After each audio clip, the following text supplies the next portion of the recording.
ভাই বলছিল যে কলিজা কাঁপছে, আসলে কি কলিজা কাঁপছে? কেমন নদীটার স্রোত এত যে ভয় পাইতেছি যে কখন নাকি বন্ধু না যায়। ঢেউ ঢেউ ঢেউ প্রচন্ড ঢেউ। এই জায়গায় লাইফ জ্যাকেট ছাড়া কেউ কখনো এরকম অবশ্যই লাইফ জ্যাকেট।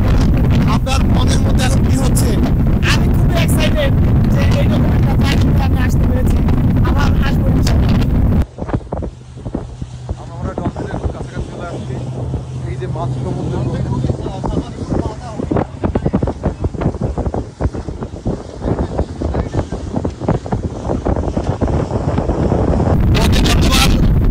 আসলেই লাইফটাকে এনজয় করার জন্য, জীবনটাকে এনজয় করার জন্য, ভালোভাবে এনজয় করার জন্য, অ্যাডভেঞ্চার জার্নি করার জন্য, রোমাঞ্চকর জার্নি করার জন্য আসলে এর বিকল্প নাই। আমরা একটা রোমাঞ্চকর জার্নিতে যাচ্ছি, আমরা একটা আকর্ষণীয় জার্নিতে যাচ্ছি।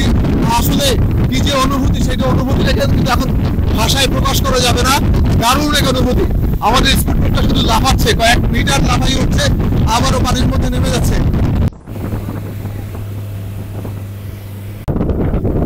ইতিমধ্যে আমরা লাইফ জ্যাকেট পরে নিয়েছি, অর্থাৎ লাইফ জ্যাকেট পরা ছাড়া এখানে স্পিডবোটে চলা নিষেধ। এই জন্য ইতিমধ্যে কিন্তু আমরা লাইফ জ্যাকেট পরে নিয়েছি। আপনারা যারা আসবেন এখানে ভ্রমণ করে, তারা কিন্তু কখনো লাইফ জ্যাকেট পরা ছাড়া, অর্থাৎ লাইফ জ্যাকেট পরা ছাড়া কখনো স্পিডবোটে উঠবেন না। যে কোনো সময় সমুদ্রের ঢেউগুলো এত বড়, সমুদ্রের ঢেউগুলো এত বিশাল যে আপনারা লাইফ জ্যাকেট পরা ছাড়া এখানে যদি উঠেন তাহলে কিন্তু আপনারা অবশ্যই ভুল করবেন। দেখেন এখানে কিন্তু কেউ দাঁড়িয়ে থাকার সুযোগ পাচ্ছে না, সবাই বসে গেছে।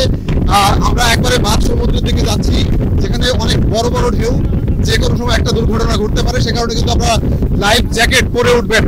চলুন আমরা একটু সামনের দিকে দেখি স্পিডবোটটা কিভাবে লাফাচ্ছে, সেই তথ্যগুলো আপনাদের সাথে একটু শেয়ার করবো।